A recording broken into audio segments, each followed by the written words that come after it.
Welcome back to the Sportsbook Draft, where FanDuel's pick is in. With the first pick in the 2025 Sportsbook Draft, FanDuel selects the Kentucky Derby. Brilliant pick, as FanDuel becomes the first sportsbook app where you can bet the Derby. Just a savvy move by a savvy franchise. New customers get a no-sweat first bet on the Kentucky Derby up to $500. It's like they know each other. What do you think Rob's saying to him right now? Probably something about oats.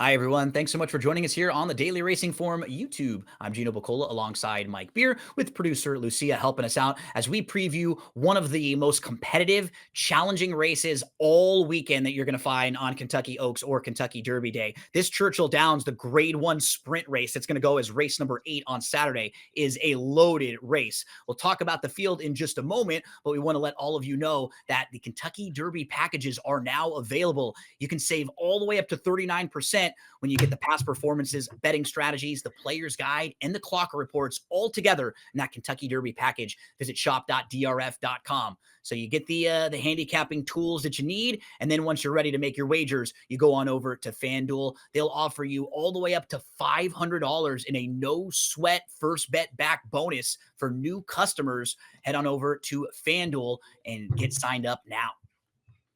Mike, this race was so fun to handicap.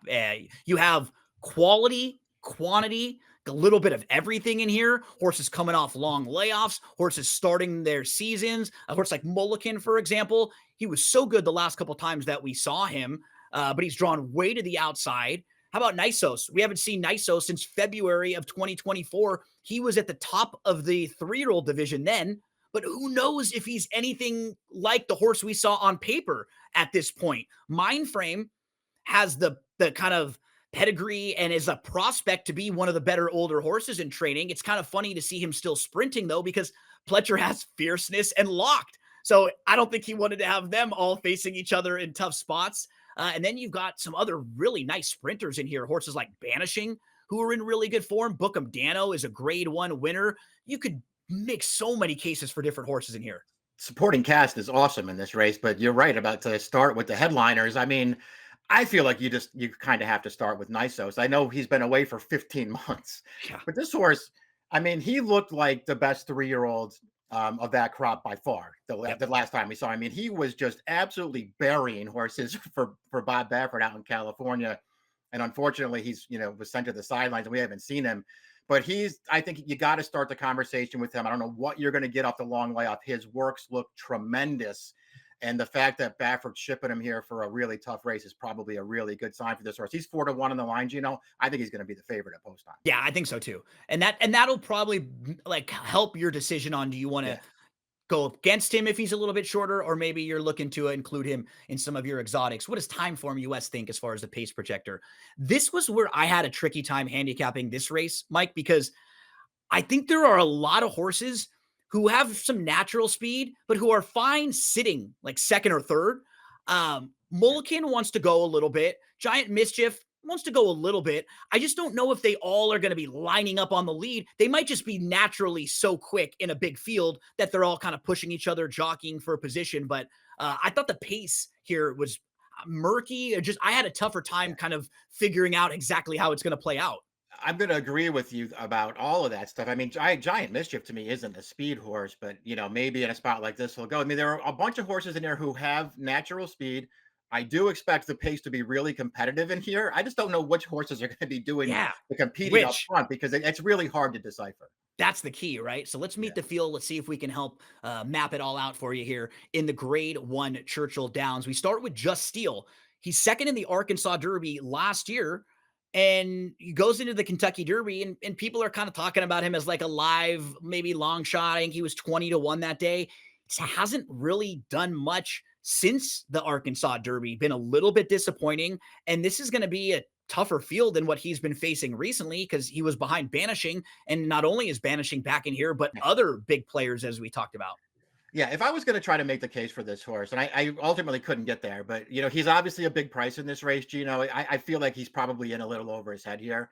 If I was going to make the case for him, my case would be I never believed that he was a Derby horse. I didn't like any of his prep races heading to the Derby, and I have no idea why they decided to press on to the Preakness with this horse. I felt like he was better going shorter as a 3-year-old, and I was waiting for Lucas to sprint this horse, which he just wouldn't do, and he hasn't even really done it this year except off the layoff. I like him cutting back. I just don't like him cutting back in this spot. Number 2 is Banishing. And I mean, his recent form has been awesome. We have a replay of the Oaklawn handicap last time out. This is going 1 mile and an eighth. And this is just a little too far for him. He takes the lead here. He's the 7 at the top of the lane, but he can't hold off. Really nice first mission. I thought he ran excellent in this race, being farther than what he even wants. He now gets to cut back to 7 furlongs. He's one of the horses I feel pretty good about sitting close. And that's why I kind of like him in this spot, because as we were talking about not sure what trips other horses might get, I think he'll be forward. He'll be down towards the inside. I'd love to see him just right behind the leaders, maybe in that next tier. I think he's going to finish here. I like him. He's super honest, and I thought he was like a legit top player in this race. I agree 100%. The only question with Banishing is, when does all this end, Gino? Right. I mean, his form has been unbelievable going back to the end of last year. Ever since Jacobson has taken over this 8 horse, straight races. It's one banger after another for this horse. He wins the Oaklawn Mile. He's great in the Oaklawn Mile. 3 weeks later, they come back. They go on the Oaklawn. He runs huge again. 2 weeks later, he's back in this race. I don't know when the wheels come off this horse, but if he holds his form for one more race, he can beat this field. Dano could beat this field. He's a grade 1 winner. He found a lot of trouble in a couple starts towards the end of last year, but he was off for a while. He showed back up at Colonial. I mean, we're not even going to take anything out of that race. It was a field of 3. All it did was give him some fitness to kind of build him up a little for this race. Trip would be my only concern, because sometimes he can get a little bit far back, but he's certainly good enough to win this race. And if he is in that 6 to 8 to 1 range, that's a fair price on him. I agree with you. And I think you might be able to get a price like that, just considering how many options there are in this race. I mean, horses are going to start falling through the cracks in here. Yep. And he could be one of those. I'm with you on the Colonial race. I don't care. He won it sort of workmanlike there, but it's just a prep race to me. They knew they were going to be hunting some bigger spots right after it. His Cigar Mile was so good, Gino. That trip did not work out for him. And listen, it's probably not fair to say that he was going to beat Locked that day, because Locked was really good, but this horse was going to be way closer at the end of that race if Irad had been able to work out anything for him. And I personally certainly feel like he ran better than Mulligan did that day. I don't know. I like him as a sprinter. He's going to have pace to come after in this race. If he works out a clean trip, I expect him to be right there at the end. Giant Mischief is the 4. He's grade 1 placed. He's making his second start as a 5-year-old. When you go over his entire body of work, this horse hasn't done a whole lot wrong. I just don't know if he's this good as some of the others in here. So I was kind of hemming and hawing, like mixed feelings on him. Did lose to a nice horse named Booth. And I mean, he is coming off of a race where he earned a 101 Buyer speed figure. Yeah, exactly. That was a really fast race at Oaklawn last time. I mean, the Booth just got loose on the lead there, and all Giant Mischief could do was chase him. But I thought he ran fine in there. I like this horse, Gino. Ever since they've cut this horse back to sprint, he's another one. I think that's what he wants to do. And I just think he's run a bunch of good races. I'm kind of in your camp that, as much as I like him, this is probably too tough for this horse. But I also feel like that 8 to 1, he's not going to be 8 to 1 in here. I feel like he's going to be at least twice that price. Yeah, I agree. Because you're saying there's a lot of interesting horses that we know that are kind of bigger name or we're more familiar with. And he's one that could fall through the cracks. Yeah. Absolutely. Tejano Twist is a 10-time winner, a grade 3 winner, just won for his last 12 though. And we know what we're going to get from him, Mike. He's a deep closer. He's going to drop way out of it. If they go really fast, he'll come and try to mow them all down. He's also a horse who hasn't been as good at 7. He's been like a little bit better at 6. If you see, he's actually 0 for 5 at 7 furlongs. What do we do with Tejano Twist? Yeah, what he really wants is a really fast pace to come running into. And you get more of those at 6 than you do at 7. But it could certainly shape up for him really well here. We already looked at the pace projector. He wants that pace projector to be 100% right. He wants these horses to be going fast and contesting things in front of him, and he'll come running. He's not my kind of horse. I don't like taking deep closers in races unless I really feel like they're either way the best horse or I'm convinced that there's gonna be a total meltdown. I'm not convinced of either of those with this guy. Extra Anejo is the number 6. He's really interesting in here, Mike, because this is one of those horses who had always showed talent, and he was kind of like a high reputation horse. Early on in his career, he wins by 9, finishes second in his second start, comes back with another monster win in his third start. He's only been out of the money 3 times. 2 of them was when he finished 4th. One of those 4ths was in the Haskell with Go Rocket Ride and Mage and Arabian Night, which was a really good field. And if you just isolate his sprints, all of a sudden the form starts to look much, much better. Key off the races at 7 and 7.5. He's now going to go second start back after a 7-month layoff in this big field where there's likely to be at least an honest pace. He could get a fair pace to run at here. He'll need to trip. He'll need to work things out. I think he is kind of interesting in this sprint spot too.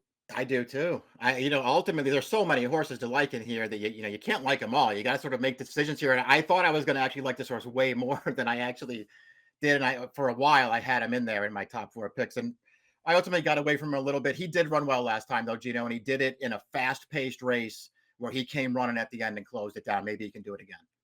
Always talented, putting it all together. Mindframe won the Gulfstream Park Mile, and we can show you a replay of this, but it wasn't a difficult spot for him, Mike. He's getting the lead here, and he's just kind of cruising afterwards. So this was just the starting point for him for the season. Come off the bench, get that prep, and then move on to something bigger. And I think that the middle of the year goal for him was the Met Mile. And I think that may be why they're keeping him in some of these shorter races, using this and then hoping to get to the Met Mile. Yeah. He's 3 for 5 with 2 seconds, and both seconds he lost to Dornick in races that he's probably the reason he lost Mindframe himself. He probably could have won both of those races if he weren't so quirky and so green and maybe a little immature then. Sure. What do we do with him now in a spot like this? I feel like the main point of contention with him, I think, is what you pointed out in the Open, Gino, is like, why are they keeping him short? Like he was second in the Belmont Stakes and second in the Haskell. So why is he a sprinter now when it just felt like even all of last year that he was destined to be, Triple Crown kind of horse and then older handicap horse routing. So is that a negative? Maybe it is. The longer I looked at him, the more I thought it's not. He's just so, talent can overcome a lot of things. This horse is so naturally talented. We just showed the replay of the Gulfstream Park Mile. You can go back and sort of watch it more closely. He was absolutely toying with those horses when he took over. He wasn't even running through the stretch of that race. He's just waiting for something to do. He was so much better than those horses. It wasn't even funny. That's not the case here. He's better have his mind on business and get a good trip in this race. I just think he's so good, Gino. I didn't want to leave him out. Yeah, and the way the race could set up, I think he could get a trip in here if he's sitting maybe like mid-pack off the pace. He's not as fast as some of the other sprint horses in here, but he could get a really nice pace to rally into. Hoist the Goal is a multiple graded stakes winner. He was 3rd in the Commonwealth last time out. Can he step up with a tougher group like this? He has earned $1.5 million throughout his career. Yeah, he's a really good horse. I mean, he's so honest and he shows up all the time. I'm not a big fan of his. I don't think this is necessarily the right race for him, but he's going to show up and run here, and he's got speed too. He'll be forward in this race, but he doesn't need to be on the lead. I refuse to knock this horse, Gino, because he's so good and so honest, but I'm not betting him. Yeah, it's a really tough spot. I bet him last time in that Commonwealth, and he ran fine. He was 3rd in that race. Yeah. It's just a tougher spot, but I agree with you completely. He's done a lot of good work through the years. Hear Me Song was actually the runner-up in this race last year, but that race was way softer. This is a much tougher edition than the race was last year. That was won by Gun Pilot with Hear Me Song and Zozos in the top 3. So he just hasn't progressed a whole lot in the last couple races. You do see back-to-back 100 buyer speed figures at Ellis and at Churchill Downs. So he has run really well over this course before. Can he compete with this group? I don't think so. I mean, this race you're right. It's so much tougher this race this year than it was last year. He was 20-1 when he was second in this race last year. He'll be a bigger price this time. Yep. Nisos comes in off that 15-month layoff. He's 3 for 3. He's undefeated. He was at the very top of the 3-year-old division when he got hurt in February of 2024. And there have been a couple times where he was supposed to come back and get started, and then there was a hiccup, and then he'd have it work starting for a while, and then a hiccup. He's here. He has a very, very solid tab, but this isn't an easy spot.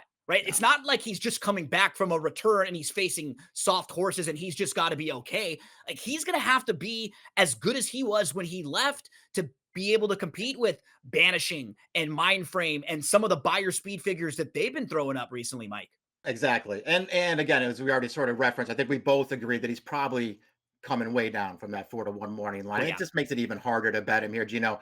This horse was so good the last time we saw him.